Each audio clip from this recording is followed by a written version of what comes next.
কক্সবাজারের চকরিয়ায় ডুলাহাজরায় সন্ত্রাসীদের ছুরিয়াঘাতে সেনা কর্মকর্তা লেফটেন্যান্ট তানজিম সারোয়ার নিহত হয়েছেন। অস্ত্র উদ্ধারে যৌথ বাহিনীর অভিযান চালানোর সময় এ ঘটনা ঘটে। মঙ্গলবার সকালে এ তথ্য নিশ্চিত করেছেন চকরিয়া থানার ভারপ্রাপ্ত কর্মকর্তা শেখ মোহাম্মদ আলী। সোমবার রাত 3:30টায় ডুলাহাজরা ইউনিয়নের মাইজপাড়া এলাকায় সন্ত্রাসীদের ছুরিকাঘাতে গুরুতর আহত হন এ সেনা কর্মকর্তা। পরে তাকে কক্সবাজারে হাসপাতালে নেওয়ার পথে মঙ্গলবার ভোরে রামু এলাকায় পৌঁছলে তিনি মারা যান। নিহত তানজিম সারোয়ার নির্জন সেনাবাহিনীর লেফটেন্যান্ট ছিলেন।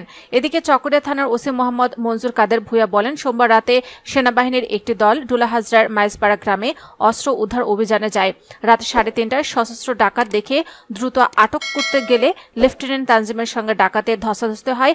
এক পর্যায়ে ছুরিকাঘাতে গুরুতর আহত হন সেনা কর্মকর্তা তানজিম। পরে তাকে কক্সবাজারে নেওয়ার পথে তিনি মারা যান। নিহত সেনা কর্মকর্তার মরদেহ কক্সবাজার সদর হাসপাতালের মর্গে রাখা হয়েছে বলে জানান ওসি।